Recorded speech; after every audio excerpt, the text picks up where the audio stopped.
February 16ರಂದು radio Kisan ದಿನದ ಸಂದರ್ಭದಲ್ಲಿ ಮೈಸೂರು ಆಕಾಶವಾಣಿ ಕೇಂದ್ರದ ವತಿಯಿಂದ ಕೃಷಿಯಲ್ಲಿ ಕೃತಕ ಬುದ್ಧಿಮತ್ತೆ ಬಳಕೆ ಹಾಗೂ ಕೃಷಿ ನವೋದ್ಯಮಗಳನ್ನು ಕುರಿತ ಒಂದು ದಿನದ ಕಾರ್ಯಾಗಾರವನ್ನು ಮೈಸೂರಿನ ಕೇಂದ್ರೀಯ ಭಾರತೀಯ ಭಾಷಾ ಸಂಸ್ಥೆಯ ಸಭಾಂಗಣದಲ್ಲಿ ಏರ್ಪಡಿಸಲಾಗಿತ್ತು. ಈ ಸಂದರ್ಭದಲ್ಲಿ ಹಾವೇರಿ ಜಿಲ್ಲೆ ರಾಣಿಬೆನ್ನೂರಿನ ಸೈವಿ ಸೀಡ್ಸ್ ಪ್ರೈವೇಟ್ ಲಿಮಿಟೆಡ್ನ ನಿರ್ದೇಶಕರಾದ ಎಂ ಉದಯ್ ಕುಮಾರ್ ಅವರು ಮೆಣಸಿನಕಾಯಿ ಬೇಸಾಯ ಹಾಗೂ ತಳಿ ಅಭಿವೃದ್ಧಿಯಲ್ಲಿ ಕೃಷಿ ನವೋದ್ಯಮಗಳ ಪಾತ್ರವನ್ನು ಕುರಿತು ಮಾತನಾಡಿದರು. ಇದರ ಆಯ್ದ ಅವತರಣಿಕೆಗಳನ್ನು ಈಗ ಆಲಿಸೋಣ.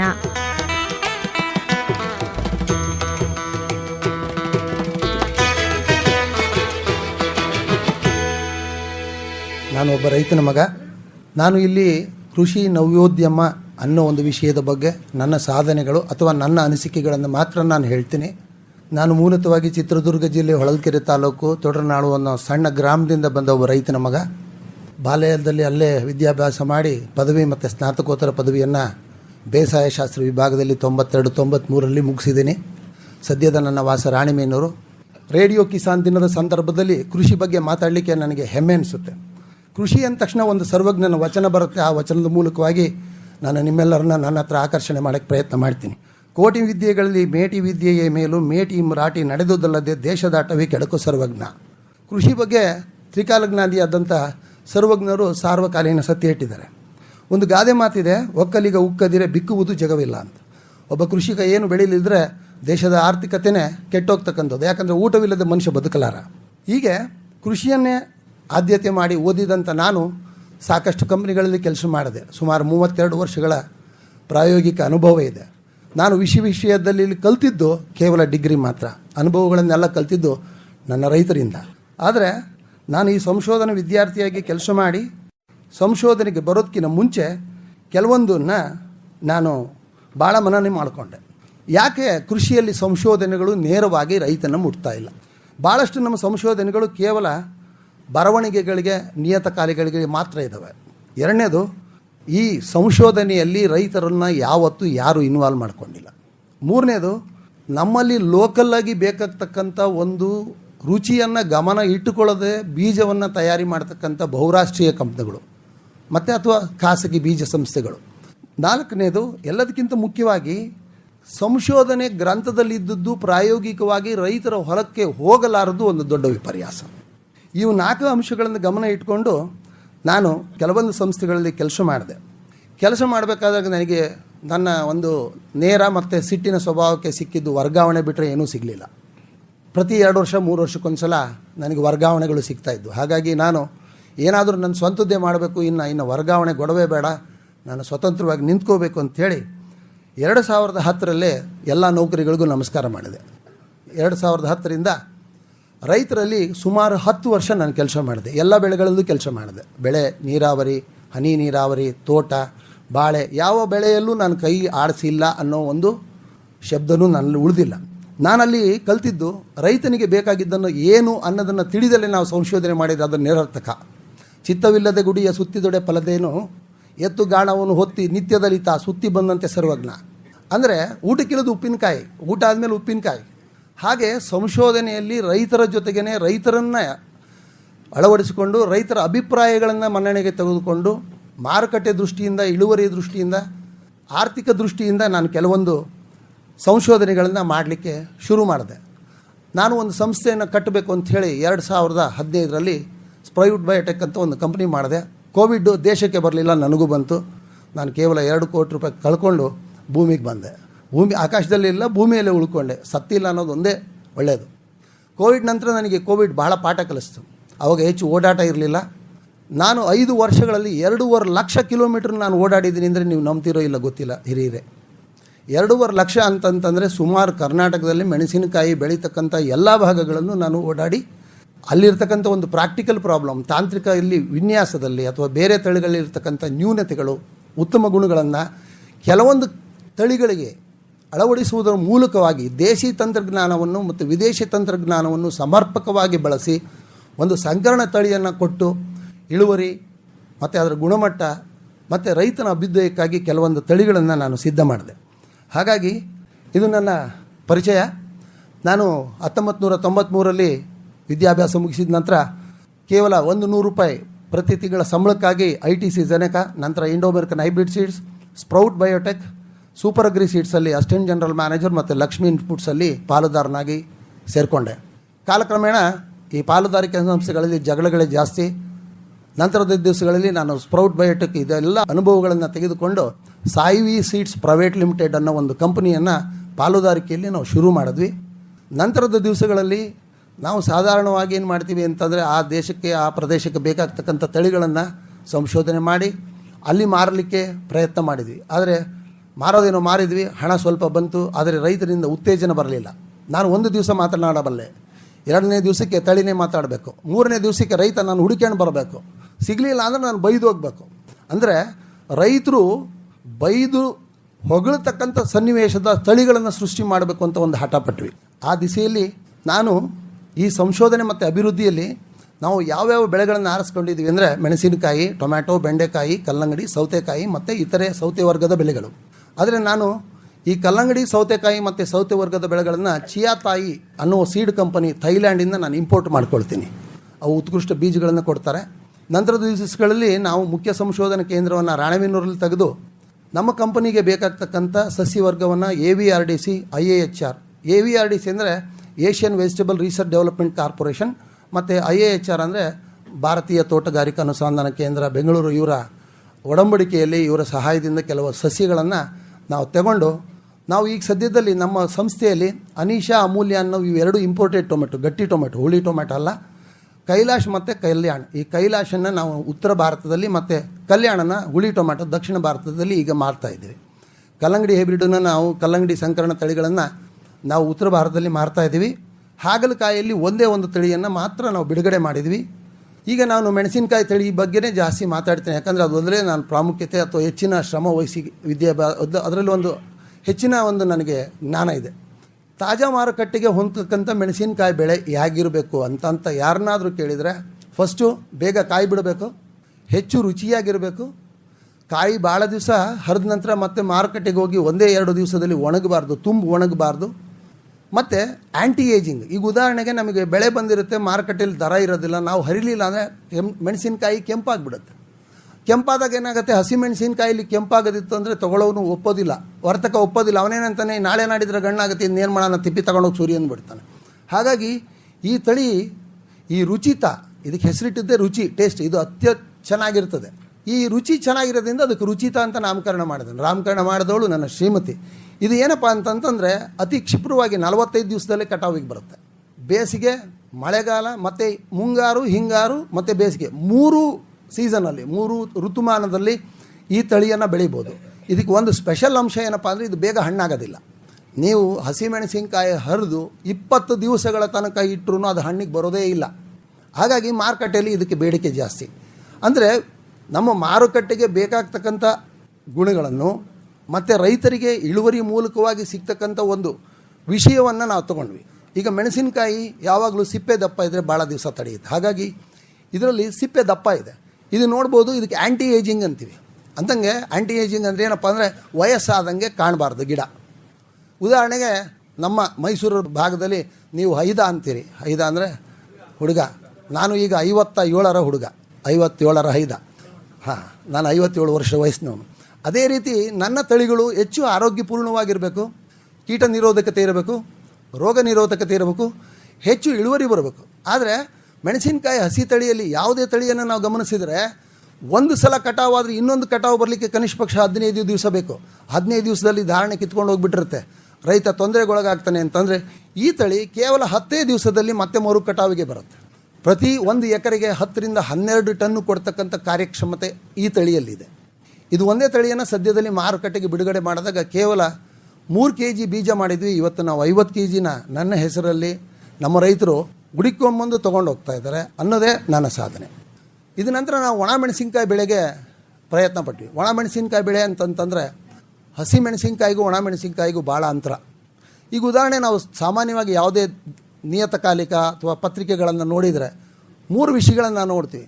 ಬಂಗಾರದ ಬೆಳೆ ನಾಗಾಲೋಟಕ್ಕೆ, ರೈತನ ಏನೋ ಮಾರುಕಟ್ಟೆಯಲ್ಲಿ ಕಣ್ಣೀರು ಇಳಿಸಿದ ಇಳುವರಿ ದರ, ಟೊಮೆಟೊ ತಿಪ್ಪಿಗೆ ಹಾಕಿದ್ರು, ಎಲ್ಲದಕ್ಕಿಂತ ಜಾಸ್ತಿ ನೀವು ನೋಡಿ ಮೆಣಸಿನಕಾಯಿ ಬೆಳೆ ಇವತ್ತು 75,000 ರೂಪಾಯಿ ಕ್ವಿಂಟಲ್ ಇದೆ. ಸಾಧಾರಣ ಗುಂಟೂರು ತಳಿ, ಬ್ಯಾಡಗಿ ತಳಿ, ತಳಿಗಳಲ್ಲಿ ಹಲವಾರು ವಿಧ ಇದೆ. ಗುಂಟೂರು ಮಧ್ಯಮ ತಳಿ ಇವತ್ತು 25,000ರಿಂದ 27,000 ರೂಪಾಯಿ ಕ್ವಿಂಟಲ್ ಮಾರ್ತಾ ಇದೆ. ಒಂದು ಎಕರೆಗೆ 20 ಕ್ವಿಂಟಲ್ ಬಂದರೆ ರೈತ ಸಾಕು ಅಂತಾರೆ. ಈ ತಳಿ ಆದ್ಯ ಎಕರೆಗೆ 35 ಕ್ವಿಂಟಲ್ ಬರುತ್ತೆ. ಎಂಥ ಸಾಧಾರಣ ಬೆಳೆಗಾರ ಆದ್ರೂ ಈ ತಳಿ 35 ಕ್ವಿಂಟಲ್ ಬಂದೇ ಬರುತ್ತೆ. ನಾವು ಇದರಲ್ಲಿ ಏನು ಮಾಡಿದ್ವಿ, ಹೆಚ್ಚಿನ ಏನು ಸಾಧಿಸಿದ್ವಿ ಅಂದರೆ ಇದರಲ್ಲಿ ರೈತರಲ್ಲೇ ನಾವು ಹೆಚ್ಚಿನ ಕಂಡಿದ್ದು. ರೈತರೇ ನನ್ನ ಗುರುಗಳು. ಉದಾಹರಣೆಗೆ ನಮ್ಮ ಮೆಣಸಿನ ಗಿಡ ಕುಬ್ಜ ಇತ್ತು ಅಂತ ತಿಳ್ಕೊಳ್ಳಿ. ಕುಬ್ಜ ಇದ್ದಾಗ ಏನಾಗುತ್ತೆ, ಸಹಜವಾಗಿ ಕಾಯಿ ಕೆಳಗಡೆ ಬಿಟ್ಟಿರ್ತವೆ, ಅಕಾಲಿಕ ಮಳೆ ಬರುತ್ತೆ, ಕಾಯಿಗಳ ಮೇಲೆ ನೀರು ನಿಂತು ಕಾಯಿ ಬಿಳಿ ಕಾಯಿ ಆಗುತ್ತೆ. ಅಂತ್ರಾಕ್ನೋಸ್ ಅಂತೀವಿ, ಮಚ್ಚೆ ರೋಗ ಅಂತಾರೆ. ಆ ಕಾಯಿ ಬಿಟ್ಟಿದ್ದನ್ನು ಕೀಳಲಿಕ್ಕೂ ಜನ ಬೇಕು, ಮತ್ತು ಅದನ್ನ ಆರಿಸ್ಲಿಕ್ಕೂ ಜನ ಬೇಕು. ಅದನ್ನು ಯಾರೂ ತೊಗೊಳ್ಳೋದೇ ಇಲ್ಲ.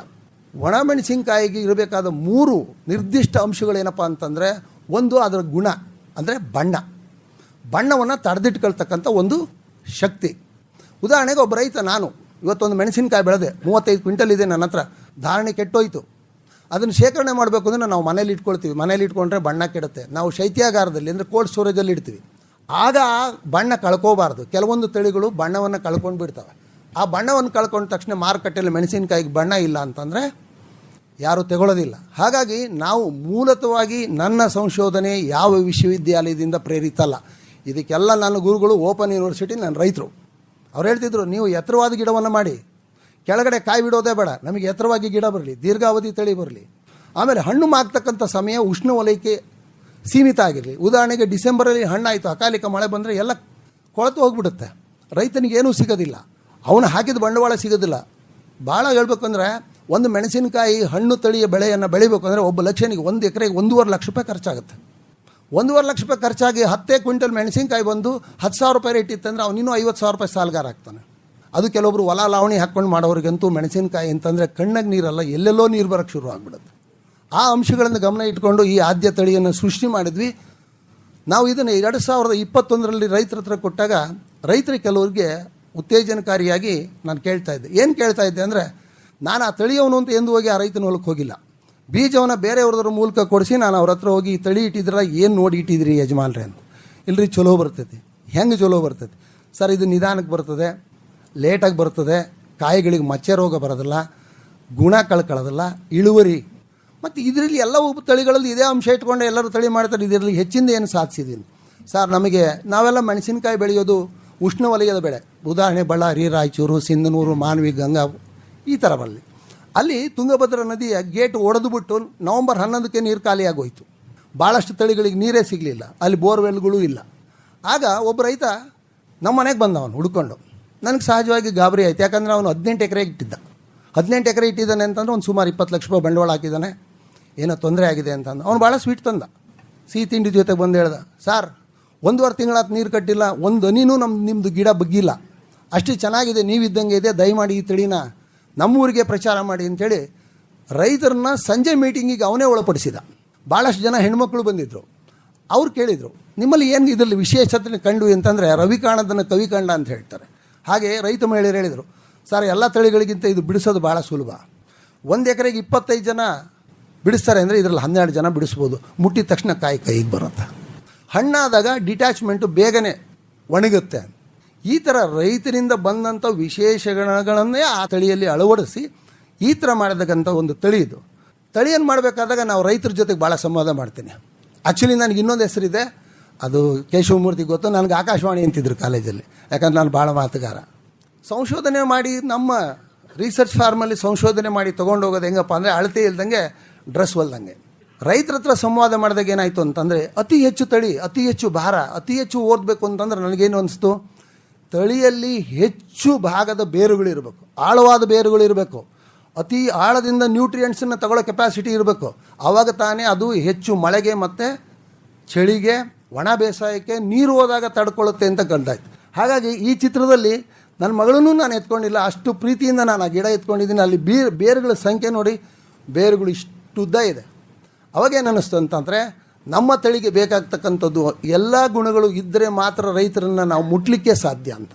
ನಾನು ಪ್ರಾಯೋಗಿಕವಾಗಿ 18 ಎಕರೆ ಕ್ಷೇತ್ರವನ್ನು ಆರಿಸ್ಕೊಂಡು ಮಾಡಿದ ನಂತರ ಹೋದ ವರ್ಷ 55 kg ಬೀಜಗಳನ್ನು ರೈತರು ಯಾವುದೇ ಅಡ್ವರ್ಟೈಸ್ ಇಲ್ದಂಗೆ, ಉದಯ್ ಕುಮಾರ್ ತಳಿ ಅಂತ ಯಾರು ಅನ್ನಲ್ಲ, ನನಗೆ ಆದ್ಯ ಸರ್ ಅಂತಾರೆ. ಅದು ನನಗೆ ರೈತರು ಕೊಟ್ಟಂಥ ಒಂದು ಗೌರವ ಶ್ರೀರಕ್ಷೆ ಅಂತ ನಾನು ಭಾವಿಸ್ತೀನಿ. ಈ ಬೆಳೆ ನೆಲದಿಂದ ಸುಮಾರು 1 ಅಡಿ ಎತ್ತರ ತನಕ ಕಾಯಿ ಬಿಡೋದಿಲ್ಲ. 70 ದಿವಸಗಳ ತನಕ ಯಾವುದೇ ಆರೈಕೆ ಇದಕ್ಕೆ ಬೇಡ. ನಂತರದ ದಿವಸಗಳಲ್ಲಿ ಇದು ಚೆನ್ನಾಗಿ ಬೆಳೀತದೆ. ಒಬ್ಬ ರೈತ ಹೇಳ್ದ, ಸರ್ ಇದು ಭಾಳ ಎತ್ತರ ಬೆಳೀತೈತಿ, ಇದನ್ನು ಕಡಿಮೆ ಮಾಡಬೇಕು ಅಂತ. ಆಗ ನಾನು ಶರೀರ ಕ್ರಿಯಾಶಾಸ್ತ್ರ, physiology, hope I am right, ಅದರಲ್ಲಿ ಒಬ್ಬ ಡಾಕ್ಟರ್ ಚೆಟ್ಟಿ ಅಂತ ಇದ್ದಾರೆ ನಮ್ಮ ಗುರುಗಳು. ಅವ್ರನ್ನ ಕಂಡಾಗ ಅವ್ರು ಹೇಳಿದ್ರು, ಪ್ರತಿ 1 ಲೀಟರ್ ನೀರಿಗೆ 1 ml ಲಿಹೋಸಿನಿನ ಕ್ಲೋರೈಡ್ ಬಳಸಿಬಿಡು, ನಿನ್ನೆಲ್ಲ ಸಮಸ್ಯೆಗಳು ಬಗೆಹರಿಯುತ್ತೆ ಅಂತ. ಬೀಜ ಹಾಕ ರೈತರಿಗೆ ಎಲ್ಲರಿಗೂ ಈ ವಿಷಯವನ್ನು ಮುಂಚೆನೇ ಹೇಳಿದ್ವಿ. 70 ಮತ್ತು 90 ದಿವಸದ ಬೆಳೆಗೆ ಈ ರಾಸಾಯನಿಕವನ್ನು ಸಿಂಪಡಣೆ ಮಾಡಿ ಅನಗತ್ಯವಾಗಿ ಏನೂ ಮಾಡಲಿಕ್ಕೆ ಹೋಗಬೇಡಿ ಅಂತ. ಹಾಗಾಗಿ ಆ ಬೆಳೆ ಎಲ್ಲರೂ ಮೆಣಸಿನ ಗಿಡ ಅನ್ನಲ್ಲ, ಎಲ್ಲರೂ ತೊಗರಿ ಗಿಡ ಅಂತಾರೆ. ಅದು ನನ್ನಷ್ಟೇ ಹತ್ರನೇ ಇರೋದು ಒಂದು ವಿಧಾನ. ಈಗ ಬೆಳೆದಿರ್ತಕ್ಕಂಥ ಕಟ್ಟೇಗೌಡ ಶಿವನಗೌಡ ಅಂಥೇಳಿ ಈ ರೈತ 16 ಎಕರೆಯಲ್ಲಿ ಬರೆದಿದ್ದಾರೆ. ಪ್ರತಿ ಎಕರೆಗೆ 40 ಕ್ವಿಂಟಲ್ಲು ಇಳುವರಿಯನ್ನು ಅವರು ಎಕ್ಸ್ಪೆಕ್ಟ್ ಮಾಡ್ತಾ ಇದ್ದಾರೆ. ಈ ಆದ್ಯ ತಳಿಯ ವಿಶೇಷ ಗುಣಗಳು, ಇದರಲ್ಲಿ ಹೆಚ್ಚು ಖಾರ ಇರ್ತದೆ. ಖಾರ ಅಂತಂದರೆ ನಾವು ಕ್ಯಾಪ್ಸೈಸಿನ್ ಅಂತೀವಿ. ಕ್ಯಾಪ್ಸೈಸಿನ್ ಮಸಾಲೆ ಬೆಳೆಗಳಲ್ಲಿ ಕ್ಯಾಪ್ಸೈಸಿನ್ ಇರ್ತದೆ. ಕ್ಯಾಪ್ಸೈಸಿನ್ನು ನಮ್ಮ ಆರ್ಥ್ರೈಟಿಸ್ ಅಂದರೆ ಈ ಮಂಡಿ ನೋವಿಗೆ ಯೂಸ್ ಮಾಡ್ತಕ್ಕಂಥದ್ದು, ಅದೇ ಆರ್ಥ್ರೈಟಿಸ್ಗೆ ಈ ಕ್ಯಾಪ್ಸೈಸಿನ್ನ ಮೆಣಸಿನಕಾಯಲ್ಲಿ ಈ ಕ್ಯಾಪ್ಸೈಸಿನ್ ಈ ತಳಿಯಲ್ಲಿ ಖಾರ 61,000 SHU ಇದೆ. ನಾವು ನಾರ್ಮಲ್ಲಾಗಿ ಎಲ್ಲ ತಿಂತಕ್ಕಂಥ ಖಾರ 25,000 to 30,000 ಮಾತ್ರ. ಅದರ ಡಬಲ್ ಇದೆ. ಬಣ್ಣ 80 ಯೂನಿಟ್ಸ್ ಇದೆ. 80 ಯೂನಿಟ್ ಅಂದರೆ ASTA ಅಂತ ಹೇಳ್ತೀವಿ, ಅಮೆರಿಕನ್ ಸ್ಪೈಸ್ ಟ್ರೇಡಿಂಗ್ ಅಸೋಸಿಯೇಷನ್ ಅವರು ನಿರ್ಧಾರ ಮಾಡಿರ್ತಕ್ಕಂಥ. ಆದರೆ ಇದನ್ನು ನಾನು ಈ ಗುಣಮಟ್ಟವನ್ನು ನಾನು ನಿರ್ಧಾರ ಮಾಡಿಲ್ಲ. ಇದನ್ನು ನಿರ್ಧಾರ ಮಾಡಿದರು ಸ್ಪೈಸಸ್ ಬೋರ್ಡ್ ಇಂಡಿಯಾ, ಮಸಾಲೆ ಸಾಂಬಾರು ಬೆಳೆಗಳ ಸಂಶೋಧನಾ ಸಂಸ್ಥೆ ಕೊಚ್ಚಿನಿಗೆ ನಾವು ಈ ಸ್ಯಾಂಪಲನ್ನು ಕಳಿಸಿದ್ವಿ. ತದನಂತರ ದಿವಸಗಳಲ್ಲಿ ಇದನ್ನು ಹಾರ್ವೆಸ್ಟ್ ಮಾಡಿದ್ಮೇಲೆ ಶೈಥಿಲೀಕರಣ ಅಂದರೆ ಕೋಲ್ಡ್ ಸ್ಟೋರೇಜಲ್ಲಿ ನಾವು 1 ವರ್ಷ ಇಟ್ಟಿದ್ವಿ. ಆ ರೈತರಿಗೆ ರಿಕ್ವೆಸ್ಟ್ ಮಾಡಿದ್ವಿ, 10,000 ಧಾರಣೆ ಇದೆ, ಮಾರೋದು ಬೇಡ, ಇನ್ನೂ ಸ್ವಲ್ಪ ದಿವಸ ತಡಿ ಅಂಥೇಳಿ. ಸರ್ ಬಾಡಿಗೆ ಕಟ್ಟಬೇಕಾಗತ್ತೆ, ನನಗೆ ಭಾಳ ಅರ್ಜೆಂಟ್ ಇದೆ ಅಂತ. ನಾನು ಬಾಡಿಗೆ ನಾನು ಕಟ್ಕೊಳ್ತೀನಿ, ನೀವು ಯೋಚನೆ ಮಾಡಬೇಡ ಅಂತ. ಸೊ 1 ವರ್ಷದ ನಂತರ ಇದು ಬೇರೆ 23,000 ರೂಪಾಯಿಗೆ ಮನೆ ಮಾರಿದ. ಹಾಗಾಗಿ ರೈತನಿಗೆ ಶೇಖರಣೆಗೆ ಮಾಡಲಿಕ್ಕೆ ಯೋಗ್ಯವಾದಂಥ ಒಂದು ತಳಿ ಅಂತ ಮನಗಂಡು ಈ ವರ್ಷ ನಾನು ಯಾವುದೇ ಅಡ್ವರ್ಟೈಸ್ ಇಲ್ದಂಗೆ, ಯಾರದು ಸಹಾಯ ಇಲ್ದಂಗೆ 150 kgಗಳನ್ನು ಮಾರೋ ಪ್ರೋಗ್ರಾಮ್ ಹಾಕ್ಕೊಂಡಿದ್ದೀನಿ. ಈಗ ರೈತರೇ ಮುಂದೆ ಬಂದು ನನಗೆ ಫೋನ್ ಮಾಡ್ತಾರೆ, ನೀವು ಮಾಡ್ಬೋದು. ನಾನು ಮಲಗಿದಾಗ 12 ಗಂಟೆಗೆ ಮಲಗೋದು, ಬೆಳಗ್ಗೆ 7 ಗಂಟೆಗೆ ಹೇಳೋದು. ನೀವು 1 ಗಂಟೆಗೆ ಯಾರು ಫೋನ್ ಮಾಡಿದ್ರು, ಅದು ಮೆಣಸಿನ ಗಿಡದ ಬೆಳೆ ಬಗ್ಗೆ ಸಂಬಂಧವಾದ ಯಾವುದೇ ವಿಷಯ ಇದ್ದರೆ ನಾನು ನಿರರ್ಗಳವಾಗಿ ಮಾಹಿತಿ ಮತ್ತು ತಂತ್ರಜ್ಞಾನ ಎರಡೂ ಕೊಡಬಲ್ಲೆ ಅಂತ ಈ ಮೂಲಕ ನಿಮಗೆ ನಾನು ಪ್ರಮಾಣೀಕರಿಸ್ತೇನೆ. ನಂತರ ಒಂದೇ ಬೆಳೆ, ಇದು ಒಣ ಮೆಣಸಿನಕಾಯಿ ಬೆಳೆ ಮೊದಲೇದು ಆದ್ಯ. ಯಾರೋ ಒಬ್ರು ಅಂದರು, ಇಲ್ಲ 2 ಇರಬೇಕು, ಹಸಿ ಮೆಣಸಿನ್ಕಾಯಿನೂ ಹರ್ಕೊಳ್ರಿ, ನಂತರ ಒಣ ಮೆಣಸಿನ್ಕಾಯಿಗೂ ಬಂದರೆ ಚೆನ್ನಾಗೆ. 2 ಮೊದಲನೇ ಹಂತದಾಗ ಹಸಿ ಮೆಣಸಿನ್ಕಾಯಿ ಹಳ್ಕೊಳ್ಳೋದು, ಗಿಡ ಬಂದು ಧಾರಣೆ ಇದ್ದಾಗ ಹಸಿ ಮೆಣಸಿನ್ಕಾಯಿ ಹರ್ಕೊಳ್ಳೋದು, ಇಲ್ಲ ಅಂದರೆ ಒಣ ಮೆಣಸಿನ್ಕಾಯಿ. ಈ ತಳಿ ಶಿವ ಅಂತ ಹೆಸರಿಟ್ಟಿದ್ದು ನಾನಲ್ಲ, ಒಬ್ಬ ರೈತ. ಅದು ಮೊದಲೇ ಹೆಸರು ಕೇಳಿ, ಸರ್ ಶಿವ ಕೊಟ್ಟಿದ್ದಾನೆ ನಿಮಗೆ, ಶಿವ ಅಂತ ಇರಲಿ ಬಿಡಿ ಸರ್ ಅಂದರು. ಶಿವರಾತ್ರಿ ದಿವಸನೇ, ನಿನ್ನೇನು ಅದು ಒಂಥರ ಶಿವರಾತ್ರಿ ದಿವಸನೇ ಇದ್ದಿದ್ದರಿಂದ ಆ ನಾಮಕರಣ ಶಿವ ಅಂತ ಇಟ್ಟಿದ್ದು. ಎಲ್ಲ ನಾಮಧೇಯಗಳನ್ನು ಇಟ್ಟಿದ್ದು ರೈತರೇ ಹೊರತು ನಮ್ಮ ಸಂಸ್ಥೆ ಅಧಿಕಾರಿಗಳಾಗಲಿ ನಾನಾಗಲಿ ಅಲ್ಲ. ಇದು ಡ್ಯುಯಲ್ ಸೆಗ್ಮೆಂಟ್ ಅಂತ. ಡ್ಯುಯಲ್ ಸೆಗ್ಮೆಂಟ್ ಅಂತಂದರೆ ನೀವು ಬಲಗಡೆ ನೋಡಿ, ಹಸಿ ಕಾಯಿಗಳು 14 ಸೆಂಟಿಮೀಟ್ರ್ ಮತ್ತು 1 ಸೆಂಟಿಮೀಟ್ರ್ ಗಾತ್ರದ ಉದ್ದನೆಯ ಕಾಯಿಗಳು, ಅತಿ ಹೆಚ್ಚು ಖಾರ ಇರ್ತದೆ, ಮತ್ತು ಅದು ಹಣ್ಣಾದ್ಮೇಲೆ ನೋಡ್ಬೋದು. ಇದನ್ನು ನಾವೇನು ಮಾಡಿದ್ವಿ ಅಂತಂದರೆ, ರೈತ ಮಹಿಳೆಯರಲ್ಲಿ ಇದನ್ನು ಗುಣಮಟ್ಟವನ್ನು ಹೇಗೆ ಪರೀಕ್ಷೆ ಮಾಡಬೇಕು. ಈಗ ನಾವು ಸ್ಪೈಸಸ್ ಬೋರ್ಡಿಂದ ಕೊಡ್ತೀವಿ, ಅವರು ಒಂದು ಹಾಳೆ ಕೊಡ್ತಾರೆ, ಈ ಥರ ಇಷ್ಟು ಖಾರ ಇದೆ ಅಂಥೇಳಿ. ಆದರೆ ನಾವೇನು ಮಾಡಿದ್ವಿ ಅಂದರೆ, ಅಲ್ಲಿ ಬೆಳೆದಂಥ 1 ಎಕರೆಯಲ್ಲಿರ್ತಕ್ಕಂಥ ಸುಮಾರು 20 ಕ್ವಿಂಟಲ್ ಹಣ್ಣುಗಳನ್ನು ನಾನೇ ಖರೀದಿ ಮಾಡಿ, ನಾನೇ ಮೆಣಸಿನಕಾಯಿ ಪುಡಿ ಮಾಡಿ ಎಲ್ಲರಿಗೂ ಕೊರಿಯರ್ ಮೂಲಕ ಕಳಿಸಿದೆ. ನಿಮ್ಮ ಅಭಿಪ್ರಾಯಗಳನ್ನು ಮಂಡಿಸ್ರಿ, ರುಚಿ ಮತ್ತು ಬಣ್ಣದ ಬಗ್ಗೆ. ಖಾರದ ಪುಡಿ ಮಾಡಿದರೆ ಕೆಲವೇ ಕ್ಷಣಗಳಲ್ಲಿ, ಅಂದ್ರೆ ಕನಿಷ್ಠ ಒಂದು 3 ರಿಂದ 4 ತಿಂಗಳಲ್ಲಿ ಬಣ್ಣ ಕೆಟ್ಟೋಗುತ್ತೆ. ಯಾವುದೇ ಮೆಣಸಿನಕಾಯಿ 5 ರಿಂದ 6 ತಿಂಗಳ ನಂತರ ಮೆಣಸಿನಕಾಯಿ ಪುಡಿಯಾಗಿರುತ್ತೆ. ಆಮೇಲೆ ಗೊಂಡಲುಗಟ್ಟೋದು ಅಂತಾರೆ, ಪುಡಿ ಆಗುತ್ತೆ, ತೌಡುಗಟ್ಟುತ್ತೆ. ಸೊ ರೈತ ಮಹಿಳೆಯರು ಈ ವಿಷಯದಲ್ಲಿ ನನಗೆ ಭಾಳ ಸಹಾಯ ಮಾಡಿದರು. ಉದಾಹರಣೆ, ಇದನ್ನೇ ಮಾಡಿಸಿ, ನೀವು ಬೇರೆದು ಕೊಡಬೇಡಿ ನಿಮಗೆ ಖಾರದ ಪುಡಿ ಅಂತ ಹೇಳಿದ್ರು. ನಮ್ಮ ದೇಶ ಅಲ್ಲದೆ ಲಂಡನ್ನು, ನ್ಯೂಯಾರ್ಕು, ಹೋಸ್ಲೋ, ನಾರ್ವೆ ಮತ್ತು ಭಾಳಷ್ಟು ಸೌದಿ ಅರೇಬಿಯಾದಲ್ಲಿರ್ತಕ್ಕಂಥ ಎಲ್ಲ ನನ್ನ ಗೆಳೆಯರು ಅಥವಾ ನನ್ನ ಮಿತ್ರರಿಗೆ ನಾನು ಇದೇ ತಳಿಯ ಖಾರ ಪುಡಿಯನ್ನು ಕಳಿಸ್ತಾ ಇದ್ದೀನಿ. ನೀನು ಬೀಜ ಮಾಡ್ತಾ ಇದೆಯಾ, ಖಾರ ಪುಡಿ ವ್ಯಾಪಾರ ಮಾಡ್ತೀಯೋ ಅಂತ ಹಂಗಿಸಿದವರು ಇದ್ದಾರೆ. ಇದು ಮುಟ್ರು ತಳಿ. ಈಗ ನಿಮಗೆ ಪ್ಲೇನ್ ಸ್ಕಿನ್ ಆದ್ಯ ಏನಿದೆ ಅಂತಂದರೆ, ಈಗ ನೋಡಿದರೆ ಬೀಜಗಳೆಲ್ಲ ಕಾಣುತ್ತೆ. ಈ ಮುದುರು ತಳಿ ಅಂದರೆ ಬ್ಯಾಡಗಿ ತಳಿ, ಇದು ಶಿವ. ಇದು ಮೊದಲು ನಿಮಗೆ ಹಸಿಮೆಣಸಿಕಾಯಿನೂ ಹರ್ಕೋಬೋದು, ನಂತರ ದಿವಸಗಳಲ್ಲಿ ಒಣ ಮೆಣಸಿಕಾಯಿಗೂ ಸೂಕ್ತವಾದ ತಳಿ ಇದು. ಇದು ದೀರ್ಘಾವಧಿ ಅಲ್ಲ, ಮಧ್ಯಮಾವಧಿ ತಳಿ. 3ನೇದಾಗಿ ನಾನು ಈ ಒಂದು ತಳಿಯನ್ನು ಇತ್ತೀಚೆಗೆ ನಾನು ಬಿಡುಗಡೆ ಮಾಡಿದ್ದೀನಿ. ಇದರ ಹೆಸರು ಭೈರವ ಅಂತ. ಇದನ್ನು ಹೆಸರಿಟ್ಟವರು ರೈತರೇ. ಭೈರವದ ವಿಶೇಷಣಗಳೇನಪ್ಪ ಅಂತಂದ್ರೆ, ಈಗ ತಾನೇ ಕೀಟಶಾಸ್ತ್ರಜ್ಞರಾದಂಥ ಡಾಕ್ಟರ್ ರಾಮೇಗೌಡ ಅವರು ಹೇಳ್ತಾಯಿದ್ರು, ಥ್ರಿಪ್ಸ್ ಅಂತ ಕೇಳಿದ್ದೀರಿ ಅಂತ ಅನಿಸುತ್ತೆ ನನಗೆ. ಬ್ಲ್ಯಾಕ್ ಥ್ರಿಪ್ಸ್ ಇತ್ತೀಚಿನ ದಿನಗಳಲ್ಲಿ ಇನ್ನು ಸ್ವಲ್ಪ ದಿವಸ ನಮ್ಮನ್ನು ಮತ್ತು ನಮ್ಮ ತಲೆನೂ ಬಿಟ್ಟು ಎಲ್ಲ ಕಡೆಗೂ ಅವು ತಿನ್ನೋ ಸಾಧ್ಯತೆ ಇದೆ. ಅದರ ವೈಜ್ಞಾನಿಕ ಹೆಸರು ಥ್ರಿಪ್ಸ್ ಪಾರ್ವಿಸ್ಪೈನಸ್ ಅಂತ. ಅದು ನಮ್ಮ ದೇಶದಲ್ಲ. ಅಂಥೂರಿಯಂ ಅನ್ನೋ ಹೂವನ್ನು ನಾವು ಬೇರೆ ದೇಶದಿಂದ ತಂದಾಗ ಅದ್ರ ಜೊತೆಗೆ ಬಂದಂಥ ಕೀಟ.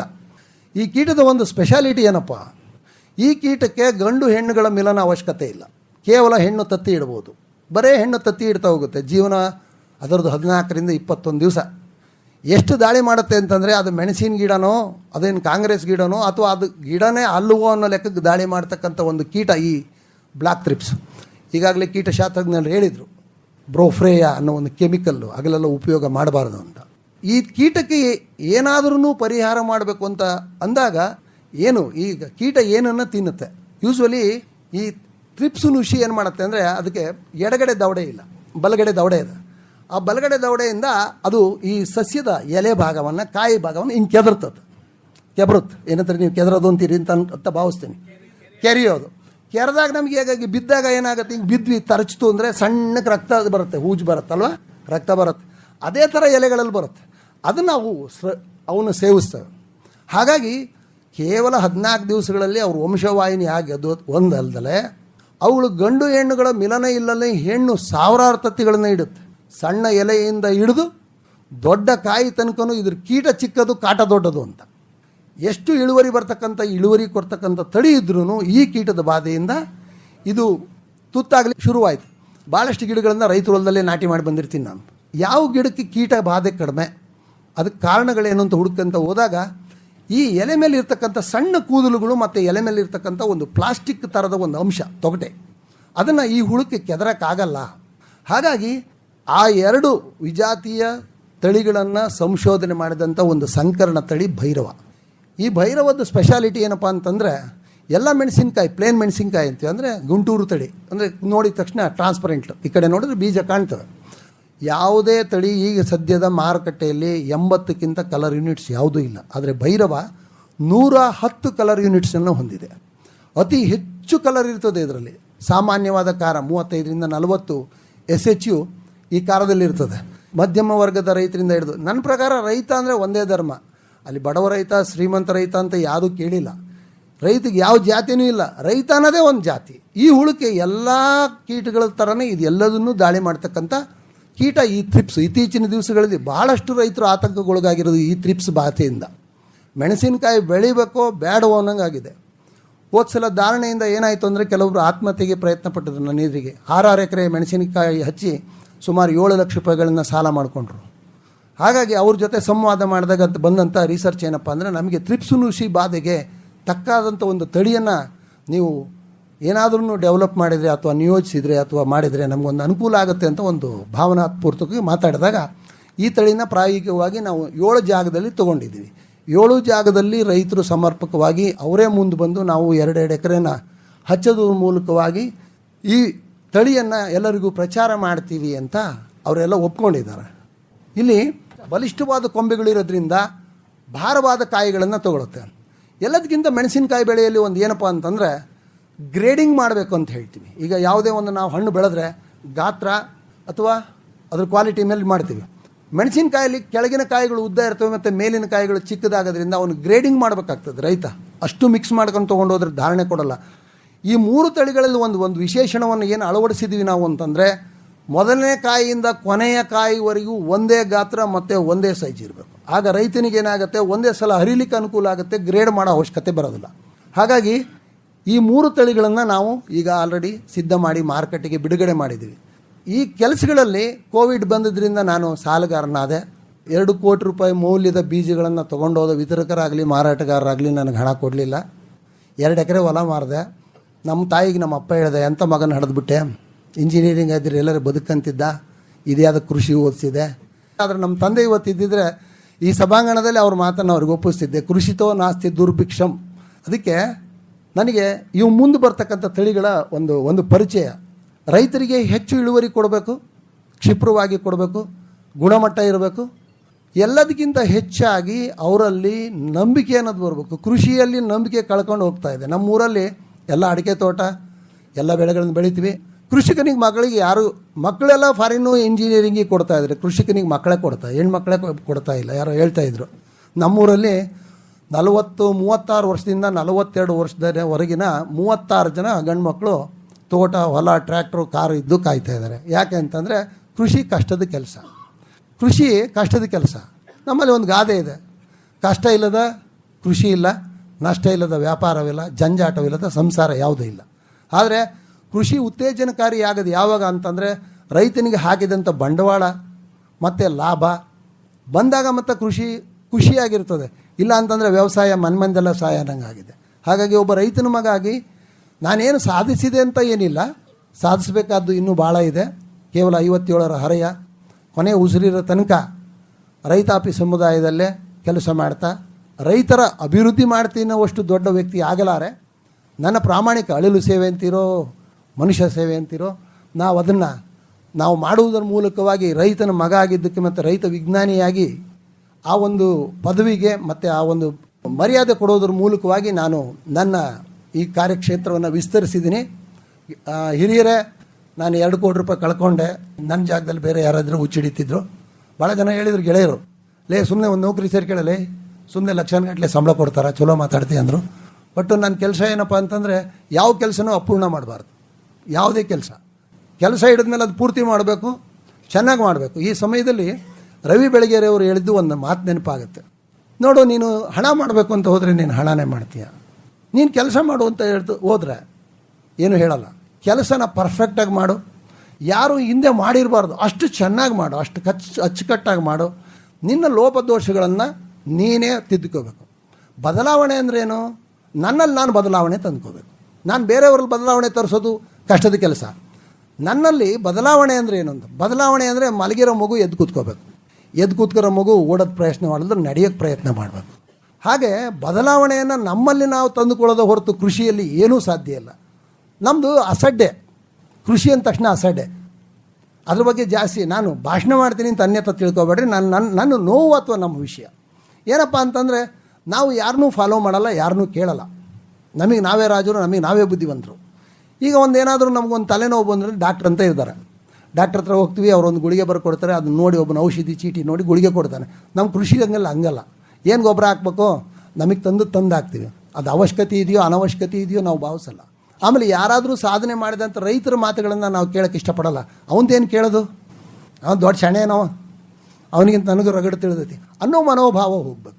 ನಮ್ಮೂರಲ್ಲಿ ನಾನು MSc ಅಗ್ರಿ ಫಸ್ಟ್ ಓದಿದ ಇದು, ನಾನು ಹನಿ ನೀರಾವರಿನ ಅಳವಡಿಸ್ತೀನಿ ಅಂತಂದಾಗ ನಮ್ಮ ಚಿಕ್ಕಪ್ಪನ ವಿರೋಧ ಮಾಡಿದರು. ಅದೇ ನಾವು ಸಣ್ಣ ಮಕ್ಕಳು ಒಯ್ತಾ ಅದರಿಂದ ತೋಟ ಉಳಿತತಾ, ಜಾಸ್ತಿ ನೀರು ಹಾಸ್ಬೇಕು ಅಂತ. ಕೃಷಿಯಲ್ಲಿ ಬದಲಾವಣೆ ಎಷ್ಟು ಬೇಗ ನಾವು ಅಳವಡಿಸ್ಕೊಳ್ತೀವಿ ಆಗ ತಾನೇ ಮಾತ್ರ ಇದು ಖುಷಿಯಾಗಿರ್ಲಿಕ್ಕೆ ಸಾಧ್ಯ. ನಾವು ಅಂತಾರಾಷ್ಟ್ರೀಯ ಮಾರುಕಟ್ಟೆಗೆ ಬಗ್ಗೆ ಈಗೆಲ್ಲ ಅದ್ರ ಬಗ್ಗೆ ಮಾತಾಡೋದು ಅಷ್ಟು ಉತ್ತಮ ಅಲ್ಲ. ಆದರೆ ನಮ್ಮ ಬೆಳೀತಕ್ಕಂಥ ಬೆಳೆಯ ಗುಣಮಟ್ಟ, ಅದರ ಕ್ವಾಲಿಟಿ ಅವೆಲ್ಲವೂ ಸಮರ್ಪಕವಾಗಿದ್ದಾಗ ಮಾತ್ರ ನಾವು ಮಾಡ್ತೀವಿ. ಒಂದು ಸಣ್ಣ ಉದಾಹರಣೆ, ನಾವು ಭಾರತೀಯರಲ್ಲಿ ಒಂದು ಸಾಮಾನ್ಯ ಒಂದು ಜ್ಞಾನ ಇದೆ. ನಾವು ಯಾವುದೇ ಒಂದು ವಸ್ತು ತರ್ತೀವಿ, ಉದಾಹರಣೆಗೆ ಒಂದು ಮೋಟರ್ ಸೈಕಲ್ ತಂದ್ವಿ ಅಂದರೆ 2 ಕೇಳೋದು, ಎಷ್ಟು ಕೊಟ್ಟು ತಂದೆಪ್ಪ, ಮೈಲೇಜ್ ಎಷ್ಟು ಬರುತ್ತಪ್ಪ, 2 ಕೇಳೋದು. ಕಂಫರ್ಟ್ ಕೇಳಲ್ಲ, ಹಾರ್ನ್ ಕೇಳಲ್ಲ, ಟೈರ್ ಸೇಜ್ ಕೇಳಲ್ಲ, ಏನೂ ಕೇಳಲ್ಲ. ನಾವು ರೈತರು ಅಷ್ಟೇ, ಕೈಯೇ ಬೀಜ ಇಟ್ಕೊಂಡಿರ್ತಾರೆ, ಎಷ್ಟು ಇಳುವರಿ ಬರುತ್ತೆ ಸರ್ ಅಂತ ಕೇಳ್ತಾರೆ, ಹೊಲಕ್ಕೆ ಹಾಕಿರು ಬರುತ್ತಪ್ಪ ಅಂತ ಹೇಳ್ತೀವಿ. ಈಗೆಲ್ಲ ಮಾಧ್ಯಮಗಳು ಬಂದಿರೋದ್ರಿಂದ ಯುವಕರು ಬರ್ತಾ ಇದ್ದಾರೆ ಕೃಷಿ ಕಡೆಗೆ. ಮೊದಲು ಒಂದು ಗಾದೆ ಇತ್ತು, ಬುದ್ಧಿವಂತ ಏನು ಮಾಡಬೇಕು, ದಂಧೆ ಮಾಡಬೇಕಂದ್ರೆ ವ್ಯವಹಾರ ಮಾಡಬೇಕು, ದಡ್ಡ ಒಕ್ಕಲ್ತನ ಮಾಡಬೇಕು, ಒಕ್ಕಲ್ತನ ಮಾಡಬೇಕಂತ. ಈಗ ಆ್ಯಕ್ಚುಲಿ ಒಕ್ಕಲ್ತನಕ್ಕೆ ಬೇಕಾಗಿರೋದು ದಡ್ಡತನ ಅಲ್ಲ, ವ್ಯಾವಹಾರಿಕ ನಿಪುಣತೆ, ಜಾಣತನ, ಹೊಸ ತಂತ್ರಜ್ಞಾನಗಳನ್ನು ಅಳವಡಿಸ್ಕೊಳ್ಳೋದು. ನಾವು ಬದಲಾಗಬೇಕು. ನಾವು ಬದಲಾದ ಮೇಲೆ ಮಾತ್ರ ಬೇರೆಯವ್ರನ್ನ ಬದಲಾವಣೆ ತರಲಿಕ್ಕೆ ಸಾಧ್ಯ. ಈಗ ನಾನು ಬದಲಾಗಿದ್ದೀನಿ ಅಂತ ನನಗನ್ನಿಸ್ತಾ ಇದೆ. ನಿಮಗೆ ಧನ್ಯವಾದಗಳು. ನಾನು ನಂಬರ್ ಕೊಡ್ತೀನಿ ಸರ್, ನನಗೆ ಫೋನ್ ಮಾಡಿ. ಇವರ ಸಂಪರ್ಕ ಸಂಖ್ಯೆ 9448478883 9448478883. ಮೊಬೈಲ್ ಸಂಖ್ಯೆ ಮತ್ತೊಮ್ಮೆ 9448478883. ಕೃಷಿ ದೀವಿಗೆ ಹೊಸ ಬೆಳಕಿಗೆ ಬೇಕು ಕೃಷಿ ದೀವಿಗೆ. ಆತ್ಮೀಯ ಕೇಳುಗರೆ, ಸಂಶೋಧನಾ ಸಂಸ್ಥೆಯೊಂದಿಗೆ ಕೃಷಿ ಕಲಿಕೆ ಕುರಿತ ಬಾನುಲಿ ಸರಣಿಯ ಉದ್ಘಾಟನಾ ಸಮಾರಂಭ ಹಾಗೂ ವಿಶ್ವ ಜಲ ದಿನಾಚರಣೆ ಅಂಗವಾಗಿ ತರಕಾರಿ ಬೆಳೆಗಳಲ್ಲಿ ಸೂಕ್ಷ್ಮ ನೀರಾವರಿ ತಂತ್ರಜ್ಞಾನ ಕುರಿತ ತರಬೇತಿ ಕಾರ್ಯಕ್ರಮ ಇದೇ ತಿಂಗಳ 26ರಂದು ಗುರುವಾರ ಬೆಳಿಗ್ಗೆ 10 ಗಂಟೆಗೆ ಚಾಮರಾಜನಗರ ತಾಲೂಕು ಹರದನಹಳ್ಳಿಯ ಕೃಷಿ ವಿಜ್ಞಾನ ಕೇಂದ್ರದ ಆವರಣದಲ್ಲಿ. ಹೊಸ ಪೀಳಿಗೆ ಯುವ ಶಕ್ತಿಗೆ ಮುನ್ನಡೆಯಲು ಬೇಕು ಕೃಷಿ ದೀವಿಗೆ. ಬನ್ನಿ, ಭಾಗವಹಿಸಿ. ಹೊಸ ಬೆಳಕಿಗೆ ಬೇಕು ಕೃಷಿ ದೀವಿಗೆ. ಚಾಮರಾಜನಗರ ತಾಲೂಕು ಹರದನಹಳ್ಳಿಯ ಕೃಷಿ ವಿಜ್ಞಾನ ಕೇಂದ್ರದ ಆವರಣದಲ್ಲಿ ಮಾರ್ಚ್ 26ರಂದು ಗುರುವಾರ ಬೆಳಿಗ್ಗೆ 10 ಗಂಟೆಗೆ ಕೃಷಿ ದೀವಿಗೆ ಬಾನುಲಿ ಸರಣಿಯ ಉದ್ಘಾಟನಾ ಸಮಾರಂಭ. ಕೃಷಿ ಗೆಲ್ಲಿದೆ ಅಂತ್ಯ ಆರಂಭವೇ ನಿತ್ಯ. ಕೃಷಿ ದೀವಿಗೆ. ಕೃಷಿ ದೀವಿಗೆ ಹೊಸ ಬೆಳಕಿಗೆ ಬೇಕು ಕೃಷಿ ದೀವಿಗೆ. ವಿಚಾರ ಮಂಡನೆಯ ನಂತರ ರೈತರೊಂದಿಗಿನ ಸಂವಾದ ಕಾರ್ಯಕ್ರಮ ಏರ್ಪಡಿಸಲಾಗಿತ್ತು. ಶಿವರಾಮ್ ಅಂತ ಮಂಡ್ಯ ತಾಲೂಕು ಗಾಂಡಾಳ್ ಗ್ರಾಮದವರು. ನಮಗೆ 20 ಎಕರೆ ಜಮೀನಿದೆ. ಈ ಪ್ರಶ್ನೆ ನಿಮ್ಗೆ ಕೇಳಬೇಕಾದ್ರೆ ಉದಯ್ ಕುಮಾರ್ಗೆ ಬರ್ತದೆ. ನಾವು ಕುಟುಂಬ ಪರಿವಾರಗೆಲ್ಲ ವ್ಯವಸಾಯ ಮಾಡ್ತೀವಿ. ಕೆಲಸಗಾರ ಜೊತೆಯಲ್ಲಿ ಇದುವರೆಗೂ ಮಾಡ್ಕೊಬರ್ತಾ ಇದ್ದೀವಿ. ದೊಡ್ಡ ಕುಟುಂಬ, ಮಕ್ಕಳು ಮೊಮ್ಮಕ್ಕಳು ಮಿಸ್ಸಸ್ ಎಲ್ಲ ಒಟ್ಟಾಗಿ ಮಾಡ್ತಾಯಿದ್ದೀವಿ. ನನಗೆ 86 ವರ್ಷ, ಇನ್ನು ದುಡಿಬೇಕು ಅಂತ ಆಸೆ ಇದೆ. ಒಂದು ಸಾರಿ ತಾವು ಬಂದು ನಮ್ಮ ಪ್ಲೇಸ್ಗೆ ಬನ್ನಿ. ಭಾಳ ಸಂತೋಷಕರ ವಿಷಯ. ಆದರೂ ನೀವೇನೋ ಪ್ರಶ್ನೆ ಕೇಳ್ತೀರಿ ಅಂತ ಅಂದ್ಕೊಂಡಿದ್ರೆ, ನೀವೇ ನನಗೆ ಪ್ರಶ್ನೆ ಕೇಳೋದಕ್ಕಿಂತ ನಾನೇ ನಿಮಗೆ ಪ್ರಶ್ನೆ ಕೇಳೋಕ್ಕೆ ಮಾಡಿಬಿಟ್ರಿ. ನಿಮ್ಮ ಆಹ್ವಾನಕ್ಕೆ ಧನ್ಯವಾದ. ಯಾವುದೇ ಕಾರಣದಲ್ಲೂ ಮಿಸ್ ಮಾಡ್ದಲೇ ಬರ್ತೀನಿ. ನಿಮ್ಮ ವಿಳಾಸ ಕೊಟ್ಟರೆ ಸಾಕು. ಇಲ್ಲ, ದಯಮಾಡಿ ಬರ್ತೀನಿ, ಬಂದೇ ಬರ್ತೀನಿ ಸರ್. ಧನ್ಯವಾದ ಸರ್. ನಮಸ್ಕಾರ ಎಲ್ಲರಿಗೂ. ನನ್ನ ಹೆಸರು ಪ್ರಶಾಂತ್ ಅಂತ, ಪಾಂಡವಪುರದಿಂದ. ಉದಯ್ ಕುಮಾರ್ ಸರ್ಗೆ, ಸೊ ನಿಮ್ಮದು ಚಿಲ್ಲಿ ಇದೆಯಲ್ಲ ಸರ್, ಇಲ್ಲಿ ನಮ್ಮಲ್ಲಿ ಖಾರ ಯಾರೂ ಕೇಳಲ್ಲ. ಕಡುಬಿಟ್ಟು ತಿನ್ನೋ ಕನ್ಸಂಪ್ಷನ್ಸ್ಗಳು ಯಾರೂ ಹುಟ್ಟಿಲ್ಲ. ಅಂದರೆ ಮೆಣಸಿನ್ಕಾಯಿನ ತಿಂದು ಖಾರ ಇಲ್ವಾ ಅಂತ ಯಾರೂ ನೋಡಲ್ಲ. ಅದು ಹಸಿರಾಗಿರಬೇಕು, ಡಾರ್ಕ್ ಗ್ರೀನ್ ಬರಬೇಕು, ಕಪ್ಪು ಕಾಣಬೇಕು. ನಾನು ಬೆಳೆದಿರೋದು, ಸೊ ಒಂದೊಂದು ಬೆಳೆಗಳು 2ನೇ ಬೆಳೆಗೆ ಬಿಳಿ ಬಣ್ಣ ಬಿಡ್ತೀನಿ. ನೀವು ಮೊದಲು ತೋರಿಸಿರೋದ, ನಮ್ಮ ಕಡೆ ತಗೊಳ್ಳೋದೇ ಇಲ್ಲ, ಅದನ್ನು ಅರ್ಧ ರೇಟು ತಗೊಬಿಡ್ತಾರೆ. ಸೊ ಆ ಚಿಲ್ಲಿಲಿ ನೀವು ಬಣ್ಣ ಬರೋ ಥರ ಮಾಡಿ, ಕೆಂಪು ಕಲರ್ ಅಲ್ಲ, ಗ್ರೀನ್ ಕಲರು, ಕಪ್ಪು ಬರಬೇಕು, ಸರಿನಾ? ಟೊಮೊಟೊಗಳಲ್ಲಿ ವಿಂಟರ್ ಸೀಸನ್ಸಲ್ಲಿ ನಮ್ಮ ಕಡೆ ಬೆಂಕಿ ರೋಗ ಬರ್ತದೆ, ಬೂದಿ ರೋಗ, ಬೆಂಕಿ ರೋಗ. ಅದಕ್ಕೆ ರೋಗ ನಿರೋಧಕ ಶಕ್ತಿಯಾಗಿರುವಂಥ ತಳಿನ ಉತ್ಪತ್ತಿ ಮಾಡಿ ನಮ್ಮ ಮಂಡ್ಯ ಜಿಲ್ಲೆ ನಿಮಗೆ ಕೋಟ್ಯಾಂತರ ರೂಪಾಯಿ ಆದಾಯ ಆಗುತ್ತೆ. ಈಗ ತಾನೇ ನೀವು ಮೆಣಸಿನಕಾಯಿ ಬೆಳೆಯಲ್ಲಿ ಕೇಳಿದ್ರಿ, ನಿಮ್ಮ ಭಾಗದಲ್ಲಿ ತಾರ ನಡೆಯೋಲ್ಲ ಅಂತ. ಒಂದು ಮನೆಯಲ್ಲಿ 10 ಜನ ಇದ್ದಾರೆ ಅಂದರೆ 10 ಜನದ ರುಚಿ ಇರುತ್ತೆ. ಒಬ್ಬರು ಖಾರ ತಿಂತಾರೆ, ಒಬ್ಬರು ಖಾರ ತಿನ್ನಲ್ಲ. ಆದರೆ ಮೆಣಸಿನಕಾಯಿ ಬೆಳೆದ ವಿಚಿತ್ರ ಏನಪ್ಪ ಅಂದರೆ, ನಮ್ಮ ಬೆಳವಣಿಗೆ ಅಥವಾ ನಮ್ಮ ತಳಿಗೆ ಮೇಲೆ ಏನೂ ಇರಲ್ಲ. ಅಲ್ಲಿ ಸುತ್ತ ಏನು ಕನ್ಸ್ಯೂಮರ್ಸ್ ಇರ್ತಾರೆ, ಅಲ್ಲಿ ಊಟ ಏನಿದೆ, ಅಲ್ಲಿದು ಆಹಾರ ಕ್ರಮ ಏನಿದೆ, ಅದ್ರ ಮೇಲಿದೆ. ಉದಾಹರಣೆಗೆ ಇಡ್ಲಿ, ಪಡ್ಡು, ಚಟ್ನಿ, ತರಕಾರಿ ಸಾರಿದ್ರೆ ಹಸಿಮೆಣಸಿನ್ಕಾಯಿ ಯೂಸ್ ಮಾಡ್ತಾರೋ, ಒಣಕಾಯಿ ಯೂಸ್ ಮಾಡ್ತಾರೋ. ಹೋಟ್ಲುಗಳು ಎಷ್ಟಿದೆ, ಎಗ್ ರೈಸ್ ಅಂಗಡಿ ಎಷ್ಟಿದೆ. ಅಕಸ್ಮಾತ್ ಹೆಚ್ಚು ಬೆಳೆದ್ರೆ ಎಷ್ಟು ದೂರವರೆಗೆ ನಾವು ತೊಗೊಂಡೋಗ್ಬೋದು. ಇಲ್ಲಿಂದ ತಮಿಳ್ನಾಡಿಗೆ ಹೋಗುತ್ತೋ, ದಿಂಡಿಗಲ್ಗೆ ಹೋಗುತ್ತೋ, ವಡ್ಡಂಚತ್ರಮ್ಗೆ ಹೋಗುತ್ತೋ. ಒಂದು ಸಣ್ಣ ಉದಾಹರಣೆ ಕೊಡ್ತೀನಿ. ನಾವು ಬೆಳೀತಕ್ಕಂಥ ಯಾವುದೇ ಹಸಿಮೆಣಸಿನ್ಕಾಯಿ ತಳಿ ಕೇವಲ 15ರಿಂದ 20% ಮಾತ್ರ 30 ಕಿಲೋಮೀಟ್ರ್ ವ್ಯಾಪ್ತಿಯಲ್ಲಿ ಖರ್ಚಾಗುತ್ತೆ. ಇನ್ನುಳಿದದ್ದನ್ನು ತಗೊಂಡೋಗೋರು ಟ್ರಕ್ ಡ್ರೈವರ್ಸು ಇಲ್ಲಿಗೆ ಬಂದಿರ್ತಾರೆ. ಆ ಊರೊಳಗೆ ಏನು ಬೇಕು ಅಂತ ಅದನ್ನು ಇಲ್ಲಿ ಹುಡುಕೊಂಡು ತೊಗೊಂಡೋಗ್ತಾರೆ. ವ್ಯಾಪಾರ ಹೀಗೆ ಒಂದೇ ಸ್ಥಳದಾಗಿ ಇಲ್ಲ, ತಳಿ ಮೇಲೆ ಏನಿರಲ್ಲ.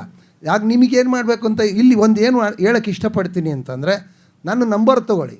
ನಿಮ್ಮೂರಲ್ಲಿ ಈಗ ಆಲ್ರೆಡಿ ಬೆಳೀತಾ ಇರ್ತಕ್ಕಂಥ ಒಂದು ಮೆಣಸಿನ್ಕಾಯಿ ಚಿತ್ರ ಮಾತ್ರ ಕಳಿಸ್ಕೊಡಿ. ನಾನು ನಿಮ್ಗೆ ಅಳತೆ ಕೊಟ್ಟರೆ ನಾನು ಹೆಂಗೆ ಬಟ್ಟೆ ಹೊಲ್ದು ಕೊಡ್ತೀನೋ ಅದೇ ರೀತಿ ಎಷ್ಟು ದಿವ್ಸಕ್ಕೆ ನಿಮಗೆ ಕಾಯಬೇಕು.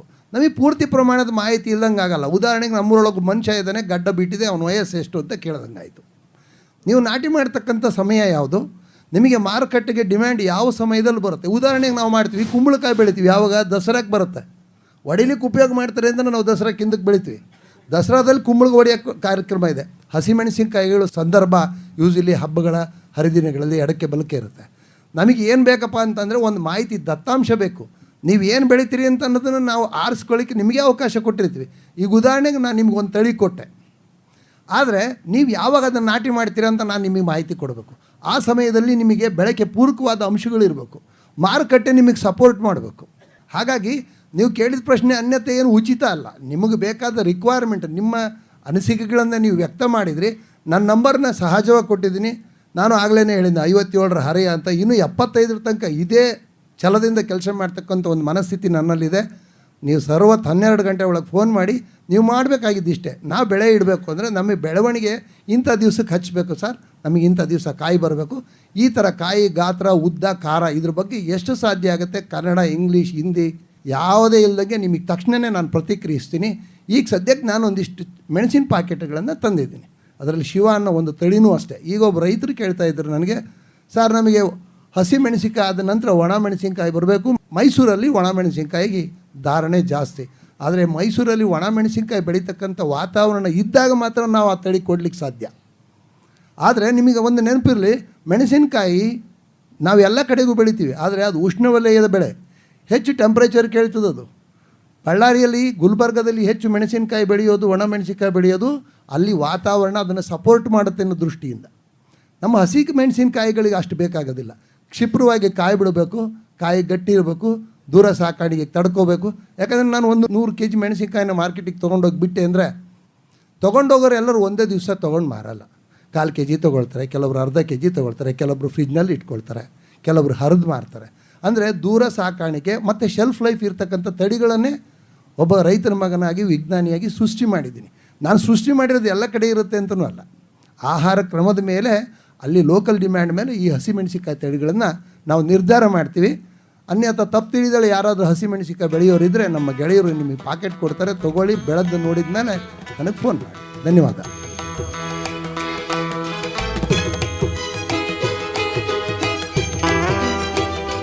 ಫೆಬ್ರವರಿ 16ರಂದು ರೇಡಿಯೋ ಕಿಸಾನ್ ದಿನದ ಸಂದರ್ಭದಲ್ಲಿ ಮೆಣಸಿನಕಾಯಿ ಬೇಸಾಯ ಹಾಗೂ ತಳಿ ಅಭಿವೃದ್ಧಿಯಲ್ಲಿ ಕೃಷಿ ನವೋದ್ಯಮಗಳ ಪಾತ್ರವನ್ನು ಕುರಿತು ಹಾವೇರಿ ಜಿಲ್ಲೆ ರಾಣಿಬೆನ್ನೂರಿನ ಸೈವಿ ಸೀಡ್ಸ್ ಪ್ರೈವೇಟ್ ಲಿಮಿಟೆಡ್ನ ನಿರ್ದೇಶಕರಾದ ಎಂ ಉದಯ್ ಕುಮಾರ್ ಅವರು ಮಾತನಾಡಿದರು. ಇದರ ಆಯ್ದ ಅವತರಣಿಕೆಗಳನ್ನು ಇದುವರೆಗೆ ಆಲಿಸಿದಿರಿ.